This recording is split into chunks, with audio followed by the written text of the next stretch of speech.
Okay guys, अभी हम देखने वाले हैं महाबल सेशन का। जो हमने मेंटल हेल्थ नर्सिंग का सेशन देखा था उसका आगे आगे थोड़ा क्या पोर्शन है और क्या इम्पोर्टेंट रह सकता है वो चीज़ें। ठीक है, तो जो भी लोग पहले तो जुड़ रहे हैं वो शेयर और सब्सक्राइब ज़रूर कर दे चैनल को, और दूसरी बात वीडियो को भी लाइक और कमेंट करना बिल्कुल भी मत भूलना। ठीक है, तो इसे स्टार्ट करते हैं हम मेंटल हेल्थ नर्सिंग के और इम्पोर्टेंट टॉपिक्स की जो डायरेक्टली आपके एग्जाम में आ सकते हैं। Is really very important related to your any nursing cracking strategies। Okay, nursing exam cracking strategies ऐसा ज़रूरी नहीं कि CSE सिविल के लिए ही, और कोई भी एग्ज़ाम है RRB north side CRE AIIMS सबके लिए इम्पोर्टेंट है। ओके, तो स्टार्ट करते हैं। Apathy is a means irresistible desire to still think of emotions such as concern, excitement, motivation and patience। Okay, apathy का मतलब क्या है कि वो irresistible desire है to still the think of emotions such as concern, excitement, motivation and patience। What is the kleptomania? Means irresistible to still things, किसी भी चीज़ को चोरी करना। ठीक है, वो क्लेप्टोमीनिया है। Tardive dyskinesia is the adverse effect resulting from the chronic use of antipsychotics। Antipsychotics जो है उसके एडवर्स इफेक्ट देखने को मिलती है उसका क्रॉनिक यूज़ ज़्यादा यूज़ करने की वजह से, और वो है tardive dyskinesia. The term schizophrenia is coined by the Eugen Bleuler. Meaning to term schizophrenia is split mind. वो पूरा दिमाग जो है हमारा बिगाड़ देगा, हमारा बिहेवियर, हमारी एक्शन, हमारा थिंकिंग, हमारा वे ऑफ कपड़े पहनना, वो सब कुछ चेंज कर देगा। इसके लिए स्किज़ोफ्रेनिया जो है वो क्या है? Split mind. ठीक है, negative symptoms of schizophrenia include affective flattening, alogia, avolition and apathy. 4A देखने को मिलते हैं नेगेटिव सिम्टम्स ऑफ स्किज़ोफ्रेनिया के अंदर। First E is the affective flattening, B second for the alogia, third for the avolition and fourth for the apathy। okay, affective flatness, alosia, avolition and apathy। First rank symptoms of schizophrenia FRSS। Schizophrenia है तो first rank symptoms क्या होगा? Was described by Schneider. वो किसने दिया था? First rank symptoms of schizophrenia was described by the Schneider. 4A of the schizophrenia according to Eugen Bleuler. According to Eugen Bleuler जो था 4A जो था वो क्या था? एसोसिएटिव लूजनेस होगा, एम्बिवैलेंस होगा, ऑटिस्टिक थिंकिंग होगा एंड अफेक्टिव चेंजेस देखने को मिलेगा। ठीक है, क्या एसोसिएटिव लूजनेस, एम्बिवैलेंस मतलब क्या? एक ही समय के ऊपर एक ही पर्सन के बारे में पॉजिटिव एंड थिंकिंग दो दो विचार आना वो एम्बिवैलेंस कहलाता है। Autistic thinking and affective changes जो 4A है स्किज़ोफ्रेनिया के बारे में, और वो प्रॉपरली जिन्होंने स्किज़ोफ्रेनिया को दिया है यूजन ब्ल्यूअर ने, उन्हीं ने ये दिया है। ठीक है, वैक्सी फ्लेक्सिबिलिटी जिसको हम क्या बोलते थे? Waxy flexibility is the cataplexy, है ना। जैसे ही मैंने वो पर्सन को खड़ा रखा है सेम वैसे ही रहेगा जब तक मैं उसको जो है पहले वाली सिंपल पोजीशन नहीं देती हूँ। म्यूटिज्म, बंद हो जाना, एकदम कुछ भी नहीं बोलेगा। बिजारे posture and stupor, mute and motionless behavior, stupor are characteristic of the catatonic schizophrenia। ठीक है, waxy flexibility, mutism, bizarre posture and stupor are characteristic of catatonic schizophrenia. Persecutory delusion and और सस्पिशियसनेस, किसी के ऊपर शंका करना, is common in the paranoid schizophrenia. Late adolescence to early adulthood, late adolescence से early adulthood is the most common period of onset of schizophrenia. उसमें सबसे ज़्यादा चांसेस होते हैं स्किज़ोफ्रेनिया होने के। Flight of ideas is typical feature of mania. ठीक है, फ्लाइट ऑफ आइडियाज़ होना वो क्या है? टिपिकल फीचर्स है मेनिया के, क्योंकि मेनिया वाला पर्सन हाइपर एक्टिविटी वाला पर्सन होता है, इसके लिए उसको उसकी बातें भी ऐसी होगी फ्लाइट ऑफ आइडियाज़ वाली। Type of diet is recommended for a patient with manic episode is the finger foods. Finger foods मतलब कि पेशेंट चलते फिरते भी वो खाना खा सकता है, वैसा खाना मेनिया वाले पेशेंट को देंगे, क्योंकि उसके अंदर डेल्यूजन ऑफ ग्रैंडियोर देखने को मिलता है। महानता बताएगा कि मुझे भगवान ने यहाँ पे इसलिए भेजा है कि मैं सबके लिए सब कुछ अच्छा कर सकूँ, इसीलिए मुझे जो है उस एक्टिविटी में इन्वॉल्व होना है। मेरे पास ना सोने का टाइम है ना खाने का टाइम है। ठीक है, और खुद की महानता, डेल्यूजन ऑफ ग्रैंडियोर, और वैसे पर्सन को हम फिंगर फूड्स देते हैं। Most appropriate intervention to manage manipulative behavior of a manic patient is to set limits on patient's behavior. Calling hospital security should be the first step by the nurse following a violent episode on a psychiatric unit.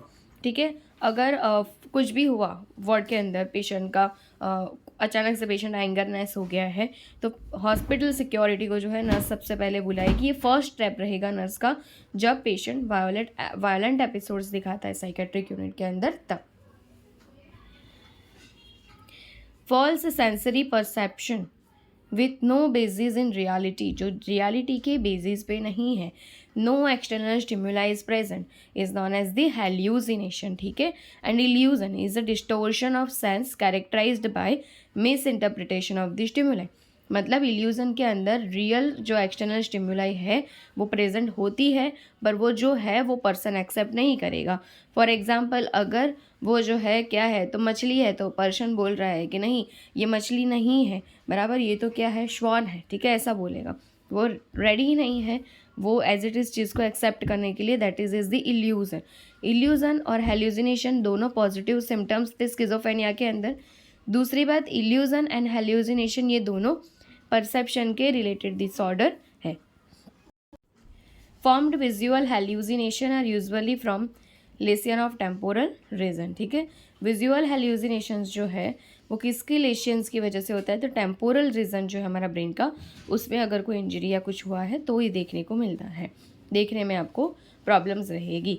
ठीक है, unformed hallucination are common with disorders of the occipital lobe. Auditory hallucination is the most common type of hallucination experienced by the patients with mental illness. और mental illness में ये सबसे common रहता है auditory hallucination. ठीक है, कुछ ना कुछ सुनाई देना, किसी की आवाज़ें सुनाई देना, घुंघरू सुनाई देना, है ना. Yes. Mood congruent hallucination refers to hallucination whose content represents or reflects the mood state of the in fixed false belief of a person which cannot be changed by logical reasoning is known as delusion. ठीक है, क्या होता है, fixed false belief of a person which can not be change, वो कभी भी उसको change नहीं करेगा, भले ही हम उसको लॉजिकल रीजनिंग ही क्यों ना दे दे, उसको बोलते हैं क्या, delusion.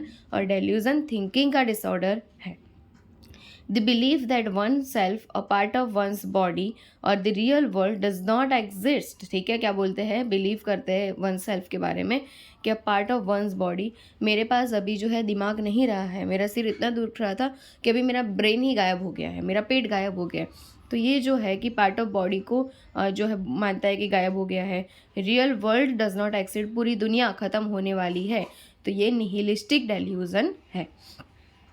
Schizophrenia is treated by antipsychotics. Presenting the patient with a hypothetical situation helps in the assessment of judgment. अगर कोई पेशेंट हाइपोथेटिकल सिचुएशंस के अंदर है तो हमें उसका असेसमेंट करके जजमेंट लेने में उसका मदद करना है. Catharsis is the process of releasing strong emotion through a particular activity or experience. Catharsis क्या है, process of releasing strong emotions. Okay, strong emotion दिखाना. ठीक है, थ्रू अ पर्टिकुलर एक्टिविटी और एक्सपीरियंस, कोई पर्टिकुलर एक्टिविटी के ऊपर या फिर कोई एक्सपीरियंस के ऊपर, तो वो कथारसिस है. कथा करना पूरी, बोलते रहना. मुझे इसमें बहुत इंटरेस्ट है तो मैं बोल पाऊँगी. वो catatonia is state of psychomotor immobility. ठीक है, tonic is for the activity ना, तो catatonia is state of psychomotor immobility. Okay, उसमें साइकोमोटर इमोबिलिटी देखने को मिलती है. And behavioural abnormality manifested by the stupor. Cataplexy क्या है, तो is the sudden and transience. Cataplexy is the narcolepsy. Yes, तो cataplexy is equal to narcolepsy and catalepsy is equal to waxy flexibility. Okay, तो यहाँ पे ये जो cataplexy है इज इक्वल टू नार्कोलेप्सी, जिसमें आप पढ़ते पढ़ते सो जाते हो वो थिंग्स. तो cataplexy, narcolepsy is a sudden and transient episode of muscle weakness. उसमें धीरे धीरे पार्शियल से टोटली मसल वीकनेस होता है, accompanied by full consciousness awareness which is pre or triggered by emotions as laughing, crying, etc. ठीक है, जिसमें आपको, आप अगर क्लास में सो गए हो तो टीचर ने आपको बोला तो पूरा क्लास आप पे हंसेगा या फिर आप रोने लगोगे, ये देखने को मिलेगा. A state of diminished consciousness, वैसा स्टेट कि जिसमें आपका कॉन्शियसनेस कम हो जाता है. In which the patient remains mute कि जिसमें पेशेंट एकदम म्यूट होता है, still with the eyes open होती है, ठीक है, आई ओपन बट म्यूट, तो ये क्या है, स्टूपर, ठीक है, दिन में सपने देखने वाली सिचुएशन, खुली आंखें रख के सो जाने वाली सिचुएशन, ये है स्टूपर, बराबर, आंखें ओपन बट बोलेगा कुछ नहीं क्योंकि उसका डिमिनिस्ड कॉन्शियसनेस हो गया है। Systematized delusions occurred in the dementia only, systematized delusion occur in the dementia only, भूलने वाली बीमारी में देखने को मिलता है। It does not occur in the delirium state. Delirium is an acute state of confusion, confusion का ये एक्यूट स्टेट है, नहीं कि डिमेंशिया का, ठीक है। तो डिलीरियम जो है कॉन्शियसनेस का, समझ रहे हो, delirium is an acute state of confusion not the consciousness, बराबर। तो delirium is an acute state of confusion but dementia develops over time, ठीक है, बट डिमेंशिया धीरे धीरे जो है डेवलप होता है with slow progression of cognitive decline, कि जिसके अंदर कॉग्निटिव डिक्लाइन जो है आपका थिंकिंग ये सब मतलब कॉन्शियसनेस पे अपनी इफेक्ट ये डालने वाला है। Hypothyroidism is one of the most important causes of potentially reversible dementia. अगर पेशेंट को हाइपोथायरॉयडिज्म है, low level of the thyroid hormone, वो भी डेवलपमेंट के लिए, इंटेलेक्चुअल डेवलपमेंट के लिए ज़रूरी होता है, तो इसी की वजह से अगर आपको हाइपोथायरॉयडिज्म है तो is one of the most important causes of potentially reversible dementia. और तो ये भी एक रीज़न है कि जिसकी वजह से भी आप अगर कुछ चीज़ें डिमेंशिया हुआ, आपको कुछ भूल गए हो, तो आपको वापस वो याद नहीं आएगा बिकॉज ऑफ दी हॉर्मोन्स की कमी है, उसकी वजह से। Best test for diagnosis of organic mental disorder is the Bender Gestalt test, Rorschach test, RT and thematic appreciation test that are projective test to assess personality structure, ठीक है। और रॉर्सचैक test जो है और थेमेटिक अप्रिशिएशन टेस्ट जो है, ठीक है, वो कैसे टेस्ट है, RT and TET are the projective test to assess the personality structure, pattern of thought, emotional problems and mental disorder. Rorschach's projective test is design to measure unconscious intentions, ठीक है। ये रॉर्सचैक प्रोजेक्टिव टेस्ट जो था वो design हुआ था किसके लिए, अनकॉन्शियस इंटेंशन को मेज़र करने के लिए। The extreme feeling of happiness is known as the euphoria. Mania के स्टेजेस देखते हैं ना, euphoria, elation, exaltation, ecstasy, yes, तो वही है कि यूफोरिया मतलब कि वो बहुत ही ज़्यादा खुश होगा, हैप्पीनेस होगी तो यूफोरिया बोलेंगे उसको, ठीक है। फिर when a patient is not aware of his or her mental disorder, it is called lack of insight। अगर कोई पर्सन है जिसको अपने मेंटल सिचुएशन के बारे में पता ही नहीं कि मुझे क्या हो रहा है, it's known as the lack of insight, ठीक है। वो क्या है, लैक ऑफ, अगर इंसाइट होती तो उसको पता होता कि उसके साथ क्या हो रहा है और वो क्या कर रहा है। A person who is aloof, isolated and does not socialise, एक पर्सन है जो अलूफ है, जिसको कुछ पता नहीं चलता, सोशली सिचुएशन से दूर रहता है, मतलब कि आइसोलेटेड है, does not socialise, is considered to be withdrawn, उसने खुद को किस दूसरों से क्या कर रहे हैं, अलग कर दिया है, विड्रॉन कर दिया है। वर्बल अटरनेस, ठीक है, that are often options is known as the coprolalia. Verbal utterances मतलब कि आप गंदी गंदी जो गालियाँ बोलते हो ना, वो चीज़ को बोलते हैं कॉप्रोलेलिया, ठीक है, बैड वर्ड्स का यूज़ करना। Then echolalia is the repetition of the word spoken by others, मतलब कि पैरट लाइक स्पीकिंग, जो दूसरा बोल रहा है वैसा सेम टू सेम वर्ड आप रिपीट कर रहे हो, that is known as the echolalia, ठीक है। जैसे कि one person is singing like that, la la la, and another person is also listen for that and again he speaks like that, la la la, okay, तो it's known as the echolalia। फिर है इकोप्रेक्शिया, it's known as दी आपका monkey like action करना, ठीक है, कि जैसे monkey कोई एक्शन करता है वैसे हम करेंगे, हमारी कोई एक्शन देखिए वो मंकी जैसे करने लगता है वो, तो echopraxia is for the repetition of the movements performed by others. Neologism मतलब कि coining of the new words without any meaning, out of dictionary word की जो किसी की भी डिक्शनरी में नहीं है, सिर्फ उसकी ऑन डिक्शनरी में है, खुद की डिक्शनरी में है। जैसे हम पेन को पेन बोलते हैं पर कोई और पर्सन वो पेन को बोलता है डिंग डिंग डगा, ठीक है, क्या बोलता है, डिंग डिंग डगा, तो उसके लिए वो पेन को बोलता है पर हमको तो नहीं पता है ना कि ये बोला जाता है, ठीक है। तो ये नियोलॉगिज्म है कि न्यू वर्ड्स कॉइनिंग करना, फाइंड करना कि जिसका कोई मीनिंग ही नहीं होता है, okay.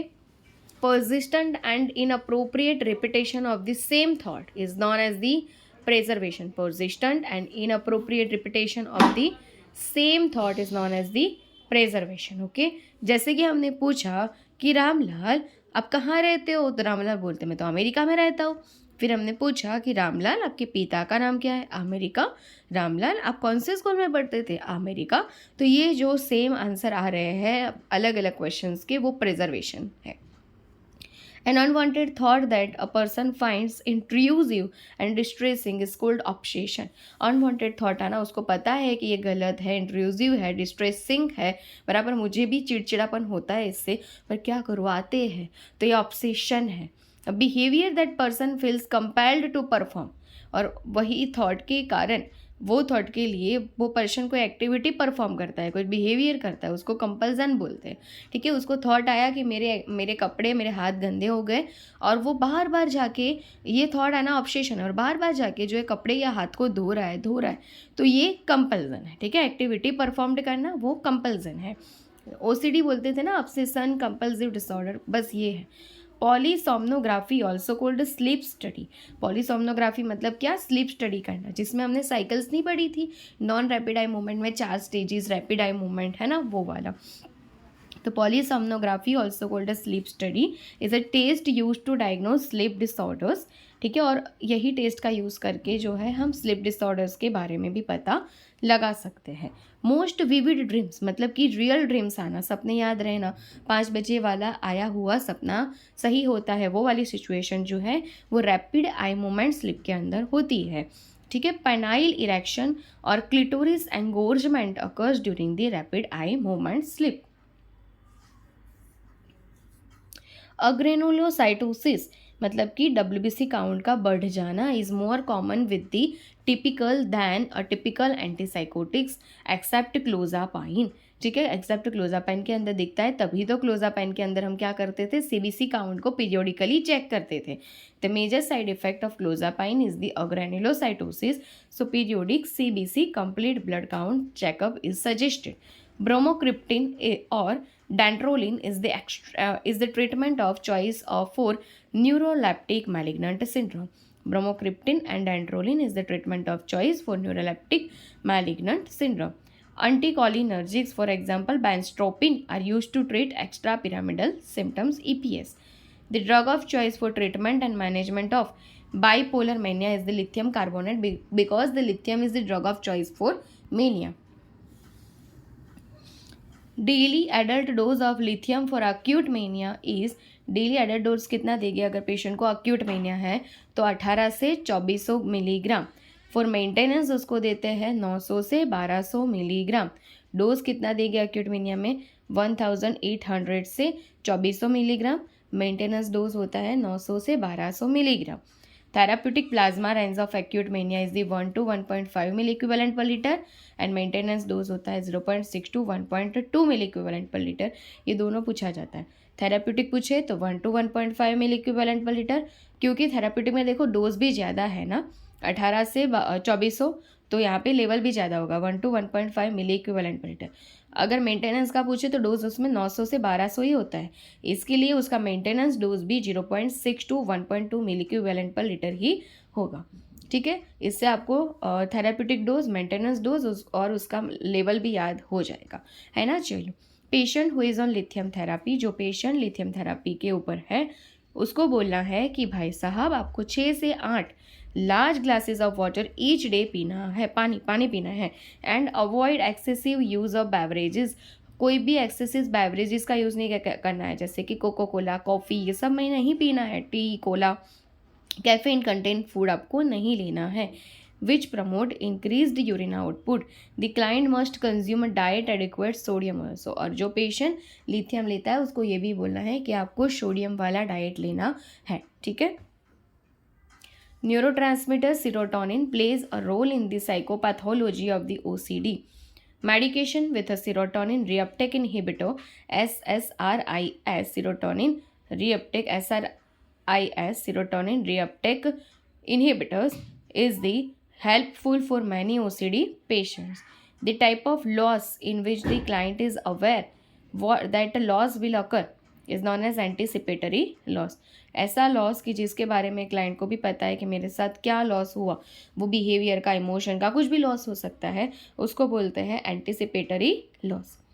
Villis Ekbom syndrome is also known as the rest leg syndrome, पढ़ा था ना ये हमने, यस, रेस्टलेस लेग सिंड्रोम, जिसको विलीज एक्बॉम सिंड्रोम भी बोला जाता है। Excessive sleep is termed as hypersomnia, बहुत ही नींद आना वो हाइपरसोम्निया है। That syndrome is it is consider as a culture bound syndrome, that syndrome is the culture bound syndrome CBS specific to the Indian सब कॉन्टिनेंट। और ये disease that syndrome जो है, कल्चर बाउंड सिंड्रोम जो है, वो Indian सब continent के अंदर पाया जाता है। Kleine Levin syndrome is a rare sleep disorder, Kleine Levin syndrome एक रेयर स्लीप डिसऑर्डर ही है, जिस स्लीप स्टडी के लिए क्या करते थे, पॉलीसोम्नोग्राफी ना, यस। तो ये Kleine Levin syndrome sleep disorder है, mainly affecting teenage boys, in with the main features are intermittent hypersomnolence. Janser syndrome is a type of factitious disorder in which a person deliberately and consciously acts as if he or she has a physically or mentally illness when he or she is not really sick. Janser syndrome में person जो है वो ऐसा दिखाता है कि मैं mentally और फिजिकली बीमार हूँ, जबकि उसको होता कुछ भी नहीं है, होता कुछ भी नॉर्मल है, पर वो ऐसा ढोंग करने की कोशिश कर रहा है, तो उसको बोलता है Ganser syndrome is a type of factitious disorder in which a person deliberately and consciously acts as if he or she has a physical or mental illness when he or she is not really sick. The immediate nursing intervention for the patient who has just awakened. Immediate nursing intervention क्या करोगे कि जो patient अभी अभी उठा है ECT के बाद में, तो क्या करोगे, from an electro convulsive therapy. Treatment is to orient the patient, उसको ओरिएंट करवाएंगे। आपका नाम क्या है, बोलो, जिप दिखाओ, हाथ ऊंचा करो, ऐसे बराबर। आप कहाँ हो, ये रीओरिएंट करोगे, सबसे पहले उसको ओरिएंट करवाएंगे आप। The most common indication of ECT is major depression. Most common ECT देते कब है, जब पेशेंट बहुत ज़्यादा डिप्रेशन में हो, सुसाइडल टेंडेंसी करता हो, उसको देते हैं।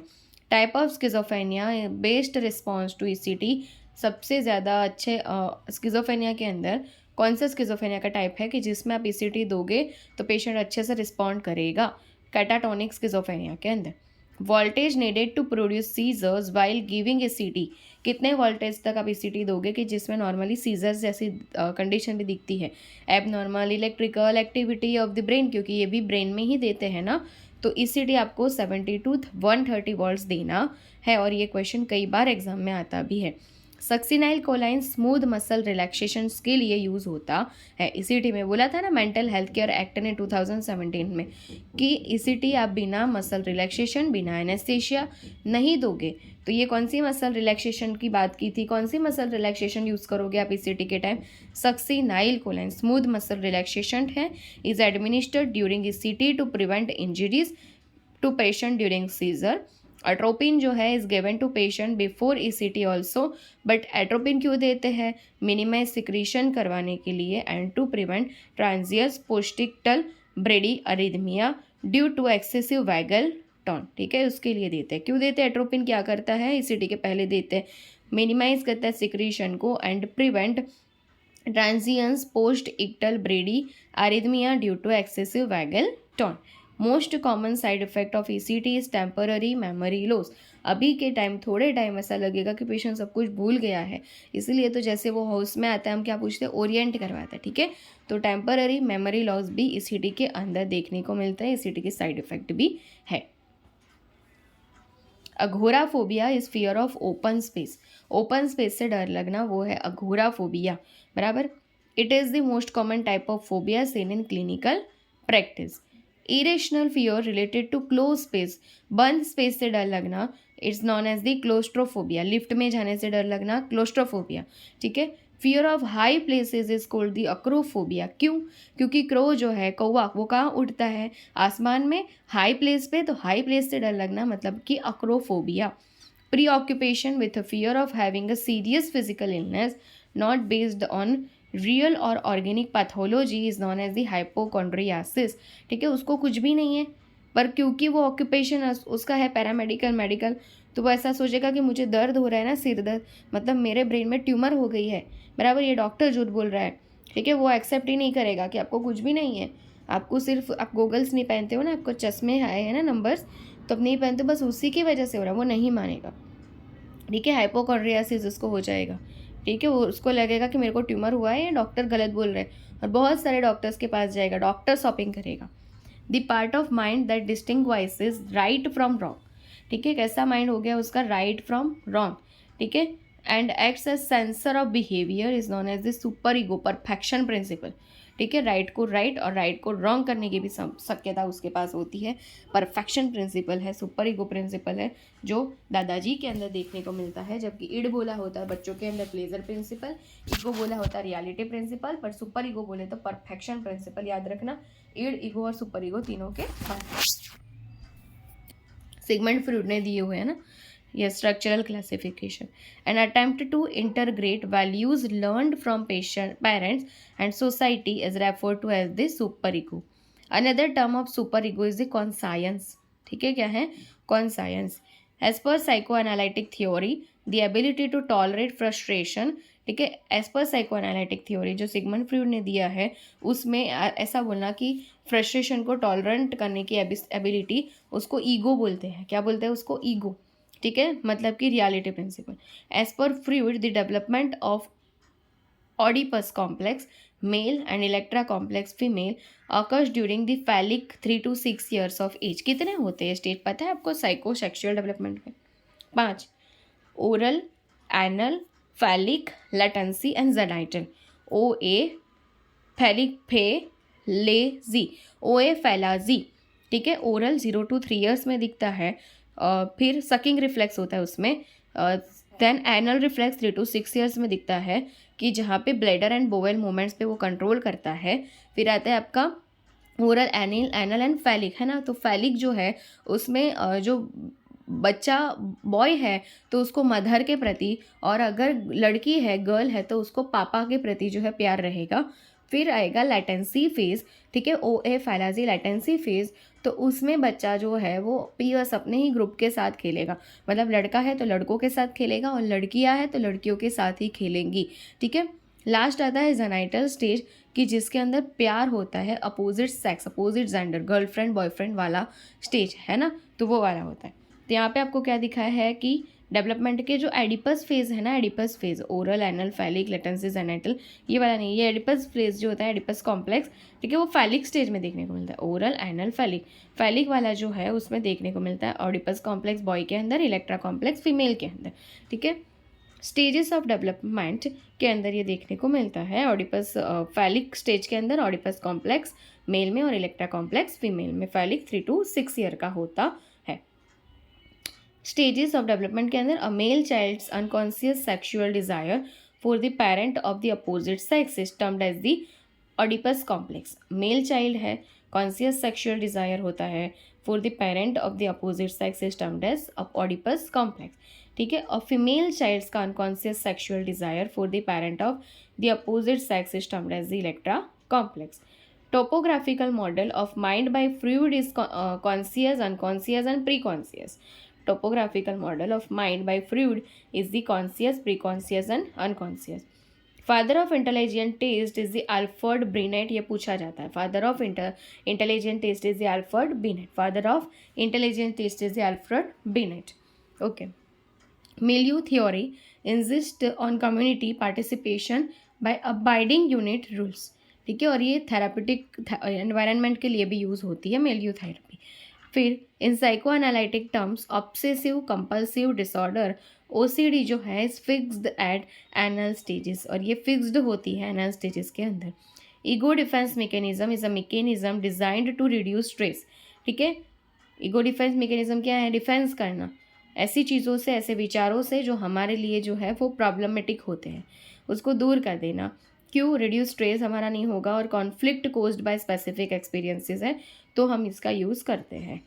Rechannelling of socially unacceptable drives into activities that are more tolerable and constructive is known as sublimation. Rechannelling of socially unacceptable किसी भी चीज़ को, हमारी एक्टिविटीज़ को ऐसे में कन्वर्ट करना कि जो लोग एक्सेप्ट कर सके, वो हमने क्या किया, कौन सा डिफेंस मैकेनिज्म, सब्लिमेशन।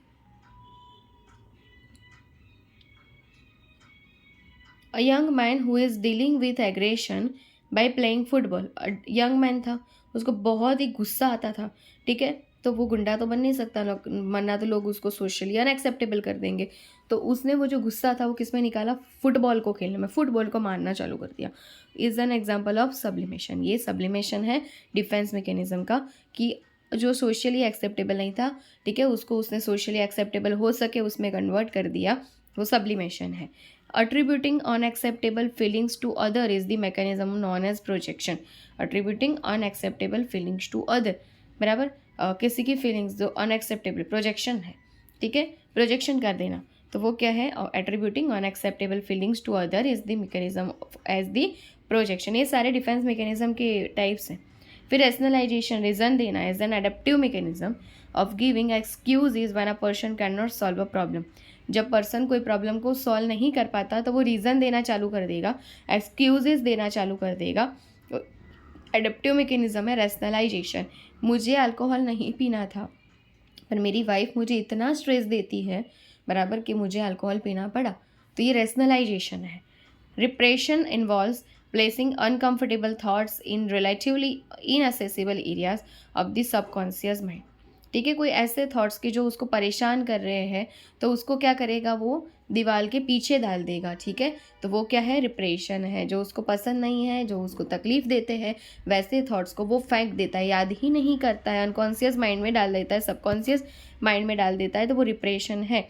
उसकी जगह अगर आपको रिग्रेशन बोलते तो क्या होता, बचपन से बचपन वाला बिहेवियर। रिग्रेशन में क्या होता है कि वो पर्सन बहुत 55 साल का है, बट अगर हमने उसको कुछ बोला तो वो रोने लगेगा बच्चों के जैसे, तो वो रिग्रेशन है। ठीक है, 55 से बचपन। ओके, फिर क्या है, देखो, इंटेलेक्चुअलाइजेशन, मतलब कि इंटेलेक्चुअलिटी से कुछ decision is an attempt to avoid expressing actual emotion. Actual emotion जो आने चाहिए, मुझे बहुत गुस्सा तो आ रहा था पर मैं नहीं कर सकता हूँ। ठीक है, तो ये चीज़ें associated with stressful situation by using the intellectual process of logic, reasoning and analysis. Most commonly using defence mechanism bye a physically abusive individual is displacement. ठीक है, किसी को फिजिकली अब्यूजमेंट किया जा रहा है। मान लो कि कोई बॉस है ऑफिस का, वो उसने हमको डांटा, तो वो हमारे से सुपीरियर है, हम उसको कुछ बोलेंगे तो वो हमको नौकरी से निकाल देगा। तो हम क्या करते हैं, उसको कुछ नहीं बोलेंगे, बट हम घर पे जाएंगे और जो है हमारा छोटा भाई है, छोटा बहन है, तो उसके ऊपर क्या करेंगे, चिल्लाएंगे, क्योंकि वो हमसे छोटी है तो वो हमको कुछ नहीं बोल पाएगी। तो ये हमने क्या किया, और फिर वो क्या करेगी, अपने जो डॉल्स है, टेडी बियर्स है, उसके ऊपर गुस्सा निकालेगी। तो ये चीज़ें हैं जो डिस्प्लेसमेंट कहलाती है। ठीक है, most commonly using defence mechanism, ये मोस्ट कॉमनली डिफेंस मैकेनिज्म है यूज़ होने वाली, बट कब, कि जब आपको कोई फिजिकली अब्यूज़ कर रहा हो उसके लिए। ठीक है, situational crisis is term given to a person whose coping mechanisms are affected due to their circumstances, for example job loss, financial crisis etcetera. ये सब सिचुएशनल क्राइसिस है, अचानक से आ जाना, जॉब लॉस हो जाना अचानक से, प्राइवेट में होता है ऐसा। तो फिर फाइनेंशियल क्राइसिस होना, अचानक से पैसे, ठीक है, कोई हमने तो सबसे बहुत ले लिए कि मेरा जो है मैं कल दे दूंगा पर नहीं हो पाया, फाइनेंशियल क्राइसिस हो जाना, ये सब सिचुएशनल क्राइसिस है जो कभी भी आ सकते हैं। In conversion disorder, anxiety is expressed through physical symptoms. Conversion disorder में anxiety जो है हमको express दिखती है physical symptoms के through. Integrative approach is a combined approach to psychotherapy that brings different animal elements of specific therapies. Eradication of unwanted habits by associating unpleasant condition with it is called aversion conditioning. Eradication of unwanted habits जो है उसको ही दूर करना, associating unpleasant condition, कि जो unpleasant condition भी arise करती हो उसको बोलते हैं aversive conditioning therapy. Flooding is a behavioural therapy in which the patient is suddenly exposed to direct and maximum fear producing stimulus. जिससे वो डरता है उसके सामने उसको डायरेक्ट ले जाके खड़ा कर देना। ठीक है, मतलब मान लो कि जो हाइट से डरता था उसको एकदम ऊपर लेके खड़ा कर दिया, वो फ्लडिंग है, एक बिहेवियर थेरेपी है। देखो यहाँ पे कुछ नहीं होता है, ऐसा दिखाना उसको कुछ भी नहीं होता है, सब आपका डर है, उसको निकालो। ठीक है, ये है flooding is a behavioural therapy in which the patient is suddenly exposed to a direct and maximum fear producing स्टिम्युल्स।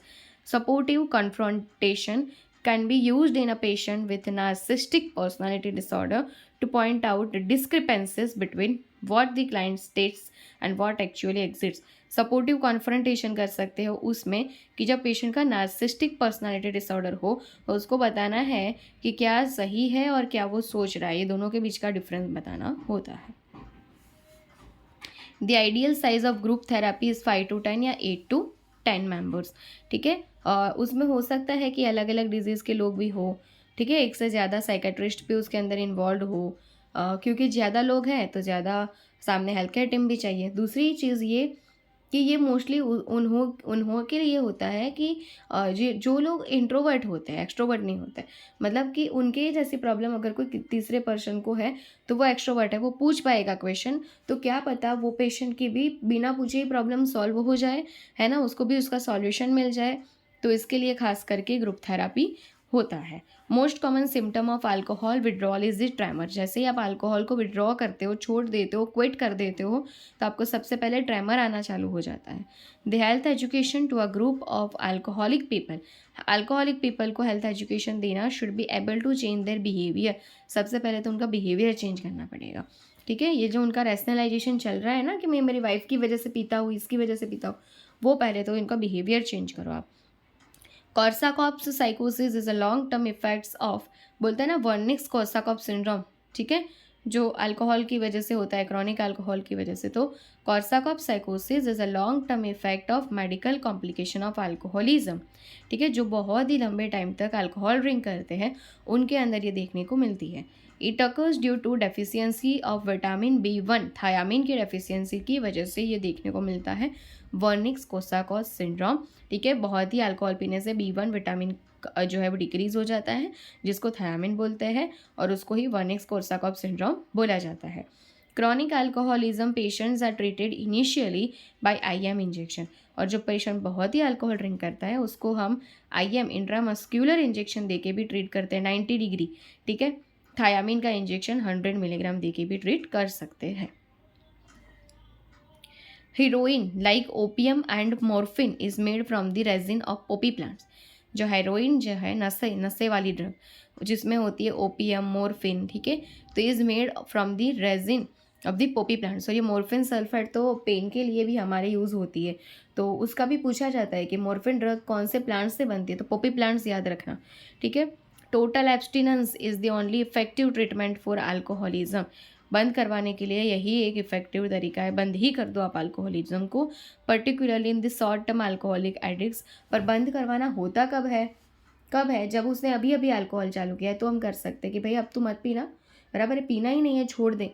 अगर वो क्रॉनिक अल्कोहलिज्म वाला है तो आप उसको ये नहीं बोलोगे, वरना विड्रॉल सिम्टम्स इतने आएंगे कि आप खुद परेशान हो जाओगे. ठीक है, और यस, एब्स्टिनेंस मेथड तो कॉन्ट्रासेप्टिव के अंदर भी आती है ना, कि खुद से ही पार्टनर ऐसा मान लेता है, दोनों पार्टनर, कि अब हम जो है इंटरकोर्स नहीं करेंगे, और ये सबसे ज़्यादा इफेक्टिव मेथड है. ठीक है, तो ये उसमें भी आती है, याद रखना. ठीक है, regular coffee is Contra indicated in a patient who is on alcohol withdrawal phase. जो अल्कोहल विड्रॉल फेज में होते हैं उनको कॉफ़ी भी नहीं देनी है.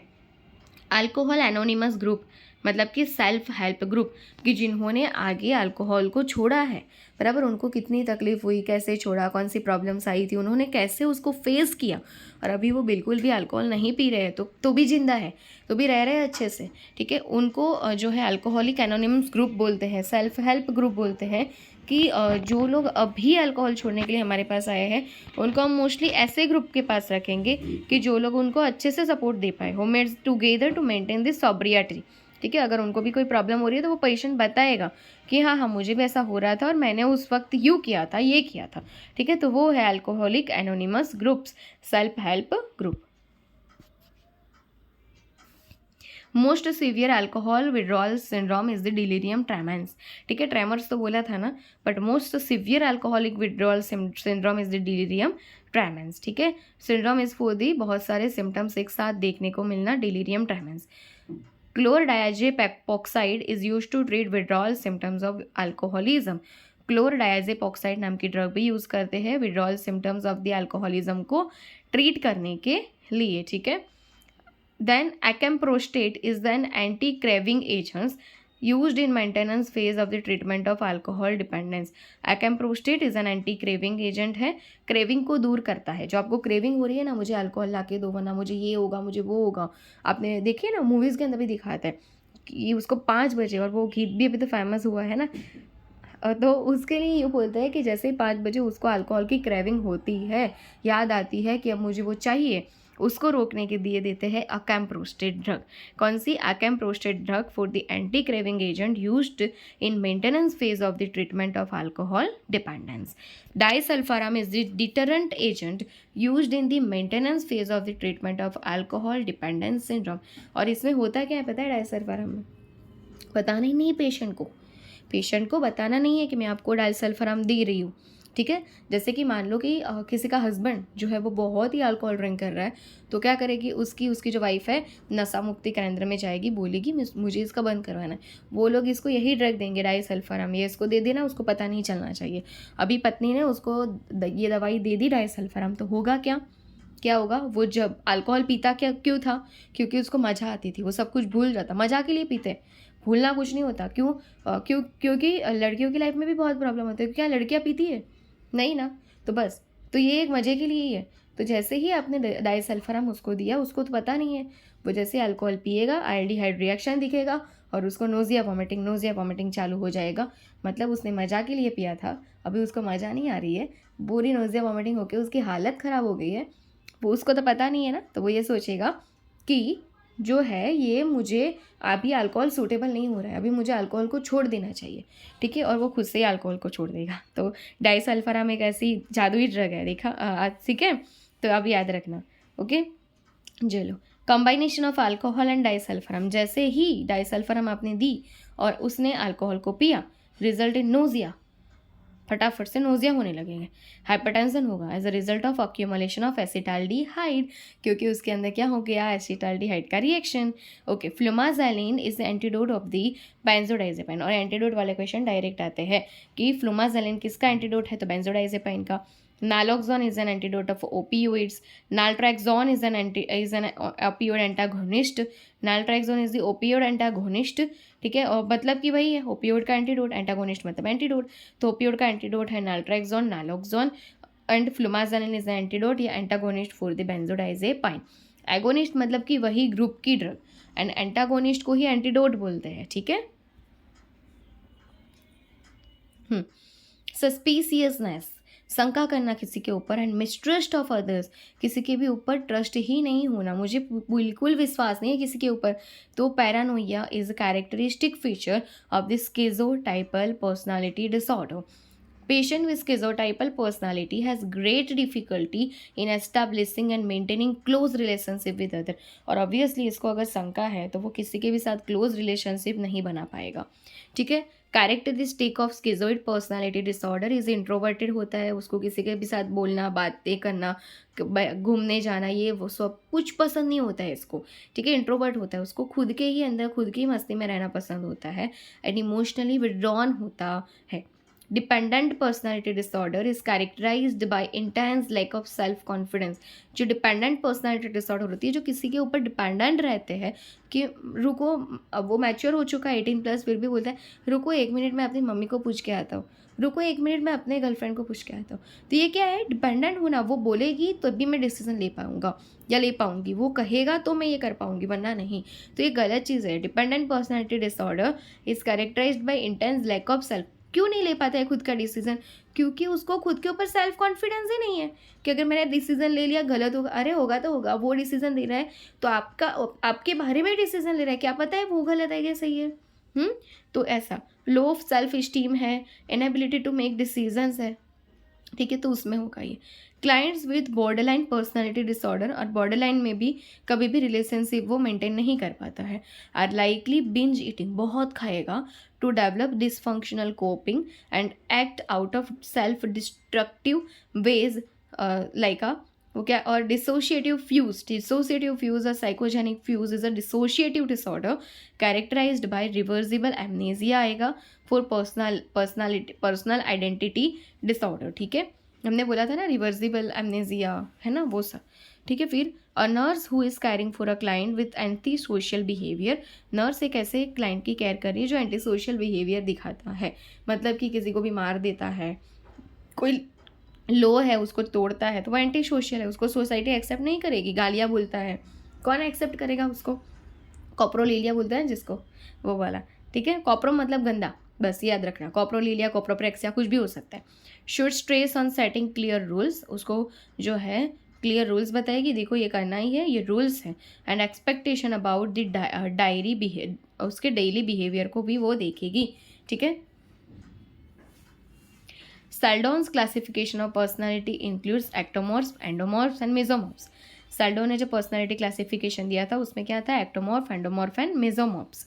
Characteristic of histrionic personality is dramatic, theatrical and attention seeking behaviour वो करेगा, ड्रामेटिक एक्टिविटी, ठीक है। लोगों का अटेंशन अपनी ओर खींचे वैसी एक्टिविटी जो है वो पर्सन करता है। जो पर्सन हिस्ट्रियोनिक पर्सनैलिटी के अंदर होता है ड्रामा करेगा, ठीक है, लोगों का अटेंशन खुद की ओर खींचेगा। नेक्स्ट क्या है कि people with anti social behaviour, जो पर्सन एंटी सोशल बिहेवियर दिखाता है कि जो सोशली एक्सेप्टेबल नहीं है, behaviour like ego and super ego that controls behaviour, they have little और नो कंसर्न फॉर अदर्स। उसे किसी के बारे में कुछ भी चिंता नहीं होती है, क्या सोचेंगे क्या कहेंगे। जैसे अब वो उर्फी जावेद, क्या है उसका नाम, उसको ही देख लो कैसे कपड़े पहन के निकल जाती है ना, तो वो चीज़ें हैं। A naive, inappropriate lack of emotion or concern for the perception by other of one's disability is known as the labella indifference, ठीक है। naive, inappropriate lack of emotion or concern for the perception by others one's disability is known as labella indifference. Derealization and depersonalization, जैसे कि ऐसा लगना उसको कि पहले तो मैं बहुत खूबसूरत दिखती थी, अभी अचानक से ना मेरा नाक लंबा हो गया है, ठीक है, तो मेरा हस्बैंड ना वो बाजू वाली है ना उसको बुला रहा है, तो ये है डीपर्सनलाइजेशन, ठीक है। खुद की पर्सनालिटी के बारे में ऐसा सोचना कि मैं पहले ऐसे रखती थी अभी ऐसा हो गया। डी रियलाइजेशन, रियलिटी को एक्सेप्ट नहीं करना, ये सारी चीज़ें भी डिसोशिएटिव डिसऑर्डर है।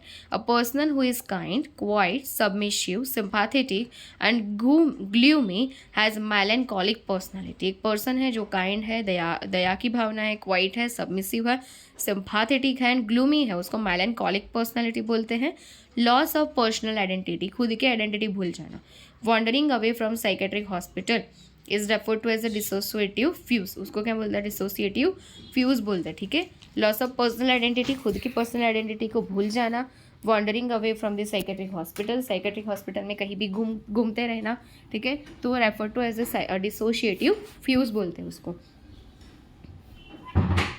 Uncertainty and excessive sense of responsibility is seen in generalized anxiety disorder, GAD. Uncertainty and excessive sense of responsibility, उसको लगता है जैसे मेरे पे बहुत सारी रिस्पॉन्सिबिलिटी आ गई है, उसको बोलते हैं generalised anxiety disorder. Diagnostic interview with sodium amytal और hypnosis is a special feature of the post traumatic neurosis, ठीक है। डायग्नोस्टिक इंटरव्यू करना विद सोडियम अमाइटल और हिप्नोसिस करते हैं, देखा होगा ना आपने, हिप्नोसिस करते खुद के वश में कर देते, फिर आप जो पूछोगे आंसर वो वही देगा, है ना। तो is a special features of the post traumatic neurosis के अंदर किया जाता है। Grief is reaction of an individual to a significant loss, ठीक है। पर्सन का कुछ भी अगर लॉस हुआ, कोई लव्ड वन लॉस हो गया, तो फिजिकल एंड इमोशनल जो लॉस रोता है ये वो कि ये नहीं हो सकता, ये सब ग्रीफ है उसके लिए। Grief reaction of an individual to a significant loss, जो किसी के लॉस होने के वक्त वो दिखाता है। द लॉस में बी रियल और एंटिसिपेटेड वन, ठीक है, रियल भी हो सकता है या कुछ उसकी प्यारी सी चीज़ टूट गई है वो तो भी दिख सकता है। The basis of ritualistic behaviour seen in obsessive compulsive disorder, OCD, is aimed at controlling guilt and inadequacy bye maintaining an absolute set pattern of behaviour, ठीक है। अगर उसको ऑब्सेशन आया और उसने कंपल्सिव नहीं किया ना, तब तक उसको गिल्टी फील होगा, ठीक है, इसके लिए उसको ये करने ही देना पड़ेगा, ठीक है। तो मेंटेनिंग एब्सोल्यूट सेट पैटर्न, पर उसको सेट पैटर्न करके देते क्या आप इतनी ही बार कीजिए ना, तो थोड़ा उसका कंट्रोल हो सकेगा। The most common psychotherapy used to help person with OCD is behaviour modification, उसका बिहेवियर मॉडिफिकेशन वो इम्पोर्टेंट रहता है OCD के अंदर। In a client with OCD, जो OCD का क्लाइंट है, the rituals performed by the client will help to control the anxiety. उसको रिचुअल करने दो, उसको लगता है कि लोग अपन रह गया है, उसको देखने जाना है तो जाने दो, बराबर। उसको लगता है हाथ गंदे हुए धोना है तो धोने दो। अगर वो रिचुअल्स परफॉर्म करेगा तो उसको एंजाइटी नहीं होगी, अदरवाइज उसको एंजाइटी होगी कि मेरे हाथ बहुत गंदे हो गए, अब मैं अब क्या करोगी, ठीक है। तो ये होगा, इसके लिए उसको परफॉर्म करने देना है, उसको जो ऑब्सेशन आता है उसको कंपल्सन में कन्वर्ट करने देना है, ठीक है। Drug most useful in treatment of OCD के ट्रीटमेंट के लिए हम देते हैं फ्लोक्सेटाइन, SSRI, selective serotonin reuptake inhibitors, lateral hypothalamus to start and ventromedial nuclei to stop. Lateral hypothalamus to start, ventromedial nuclei to stop of hypothalamus controls hunger and eating. वो क्या करता है, hunger and eating, ठीक है, उसको maintain करता है ना, भूख लगना और खाना। लेटरल हाइपोथैलेमस से स्टार्ट होता है, वेंट्रोमीडियल न्यूक्लियस से स्टॉप होता है of the hypothalamus, control hunger and eating. Establishing a consistent eating plan and monitoring the client's weight are important in developing care plan for a client with anorexia nervosa. Anorexia nervosa है जो mostly adolescent girls के अंदर देखने को मिलता है, eating disorder है। Already वो 0 फिगर की है, फिर भी मानती है कि जैसे मैं मोटी हो गई हूँ, और वो चूज़ी हो जाती है, मैं एप्पल ही खाऊंगी क्योंकि एप्पल से ना वेट नहीं बढ़ता, और कुछ भी वो नहीं खाती है तो दूसरी चीज़ों से मिलने वाले विटामिन, इलेक्ट्रोलाइट उसको नहीं मिल पाते हैं, ठीक है। और उसका इतना वेट लॉस हो जाए, इतना लॉस हो जाता है, और बहुत ज़्यादा एक्सरसाइज करती रहती है, तो उसको क्या करना पड़ेगा फिर, क्या करना पड़ेगा, हॉस्पिटलाइजेशन करना पड़ता है। और उसके अंदर हम खास करके उसका ईटिंग प्लान वहाँ पे बनाते हैं, मॉनिटर करते हैं उसका वेट डेली, उसको दिखाते हैं, देखो बहन इतना ही वेट है, मिरर में दिखाते, देख बहन तो कैसी हो चुकी है, ठीक है। तो ये केयर प्लान उसका हम बनाएंगे जब पेशेंट हमारे पास एनोरेक्सिया नर्वोसा का आता है। Bulimic behaviour is generally mild adaptive coping response to stress and underlying issues. Bulimia जो है, बुलिमिया नर्वोसा जो बोलते हैं, उसके अंदर क्या होता है कि पर्सन पहले तो बहुत कुछ खा लेगा, फिर उसको याद आता है कि अब मैंने बहुत खा लिया, मैं मोटी हो जाऊंगी, उसको डर लगेगा, और इसकी वजह से वो क्या करता है, तो फिंगर डाल के वो वॉमिटिंग करेगा या फिर लैक्सेटिव्स का यूज़ करके डायरिया करेगा, ठीक है। तो इसके लिए उसके अंदर कुछ नहीं करना, उसमें सिर्फ उसको मालएडेप्टिव कोपिंग मैकेनिज्म से बाहर लाना है, स्ट्रेस से बाहर लाना है, क्योंकि फिर उसको स्ट्रेस आएगा खाने के बाद कि मैं मोटा हो जाऊँगा, तो इससे उसको बाहर लाना होता है सिर्फ, ठीक है। और बुलिमिया नर्वोसा वाला पेशेंट उतना भी पतला नहीं होगा जितना एनोरेक्सिया नर्वोसा में था, क्योंकि वो तो ज़्यादा खाता है ना, इसके लिए। The most appropriate goal for a client with bulimia nervosa is that the patients must identify anxiety-causing event or situation that stimulate the bulimic behavior, ठीक है। और उसके बहुत ज़्यादा खाने की वजह से भी ये एंग्जाइटी में जा सकता है। Trichotillomania is a disorder that involves recurrent irresistible urge to pull out hair. Trichotillomania मतलब क्या करेगा, वो खुद की ही हेयर तोड़ेगा, ठीक है। और ट्रिकोटिलोफेजिया मतलब कि वो खुद के हेयर तोड़ के खाएगा, किसी दूसरे के हेयर तोड़ के दिखाओ, 2 थप्पड़ पड़ेंगे आपको, है ना, तो किसी के तो लिखना ही नहीं है।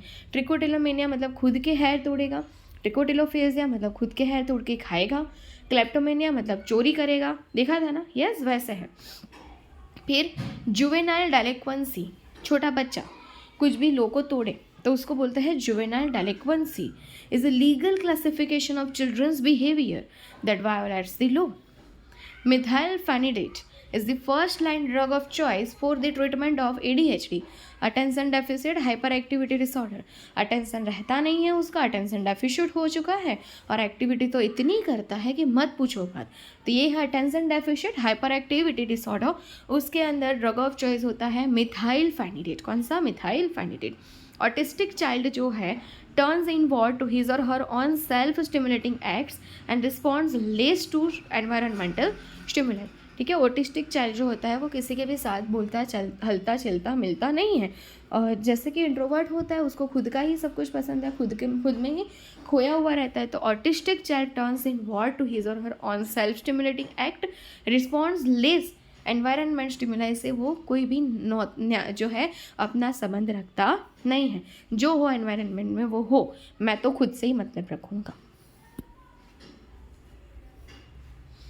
Language development of an autistic child resembles echolalia, किसी के जैसा खुद ही बोलता रहता है, खुद ही सुनता है, तो इकोलेलिया भी इसके अंदर देखने को मिलता है। Parrot like speaking. Dyslexia is a learning disorder that involves difficulty in reading में डिफ़िकल्टी। जैसे कि यहाँ पे लिखा है ना, इन्वॉल्व्स, मैं पढ़ूंगी मिनवॉल्व्स, ऐसे कुछ भी पढ़ा मैंने, तो ये क्या हुआ, मेरा रीडिंग डिसेबिलिटी हुई है, मेरे को रीडिंग डिफ़िकल्टी बराबर, तो ये डिसलेक्सिया कहलाएगा। और ये जो डिसलेक्सिया वाली बीमारी है वो किसको थी, तारे ज़मीन वाले दर्शील को। पढ़ा था ना, उसको पूरा बोर्ड जो है उसमें ABCD सब कुछ बाहर आते दिखता था, है ना, तो वो था डिसलेक्सिया।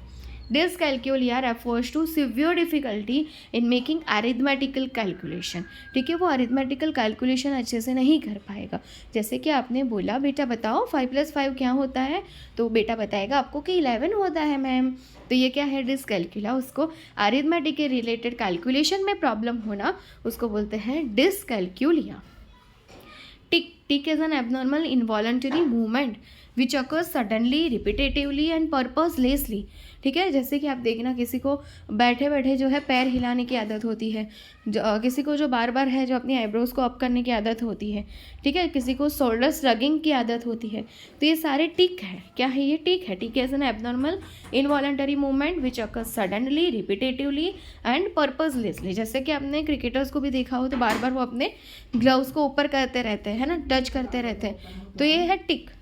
ठीक है, Tourette syndrome is a disorder of tic का डिसऑर्डर है Tourette syndrome. Magical thinking is commonly seen in the toddlers and preschoolers. Magical thinking करना, कुछ भी अजीबो गरीब थिंकिंग करना कि जो पॉसिबल नहीं है, लाइक अ मैजिकल। ठीक है, तो इस कॉमनली कब किस में दिखती है, कौन सी एज में, तो टॉडलर एंड प्री स्कूलर्स में ये दिखती है। Then haloperidol is drug of choice to treat the Tourette's disorder. Tic का ही एक टाइप है। ठीक है, patients who are taking monoamine oxidase inhibitors, MAOs जिसको हम बोलते हैं MAOS। ठीक है, माओस MAIO है ना, मोनोअमाइन MAOI। ठीक है, MAOI जिसको बोलते हैं monoamine oxidase inhibitor. Should avoid, जो भी पेशेंट अगर ये ड्रग ले रहा है मोनोअमाइन ऑक्सीडेज इनहिबिटर, तो उस पेशेंट को हम जो है ऐसे फूड नहीं देंगे कि जिसके अंदर टायरामाइन हो।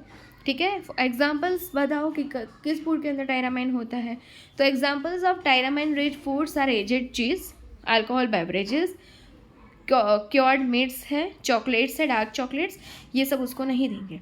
मैंने बोल रहा है कि आप मोनोअमाइन ऑक्सीडेज इनहिबिटर ले रहे हो ना, तो उसमें जो है टायरामाइन वाले फूड जैसे कि ये सब आपको नहीं लेने हैं। Antipsychotic drugs are also known as the neuroleptic drugs या ट्रंक्विलाइजर्स।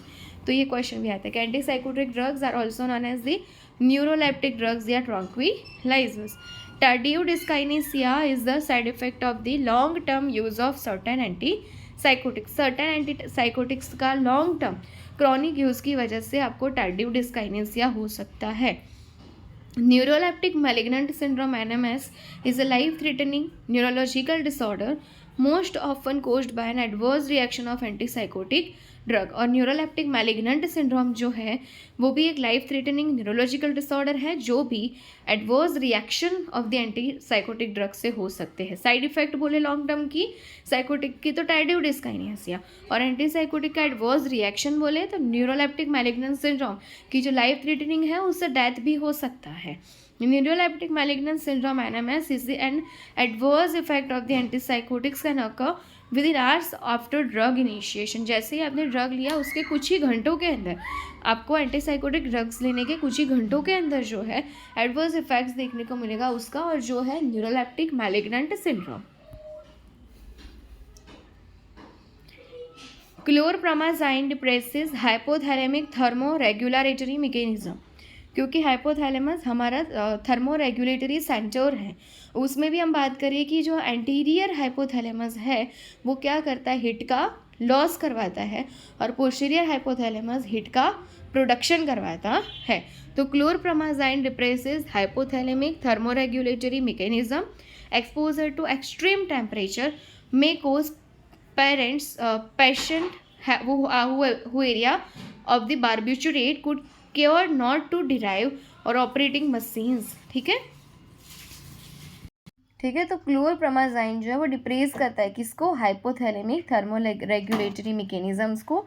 एक्सपोजर टू एक्सट्रीम टेम्परेचर में कोज दी हाइपोथर्मिया, ठीक है। क्या होगा, इंक्रीज टेम्परेचर है तो क्या होगा, हाइपरथर्मिया।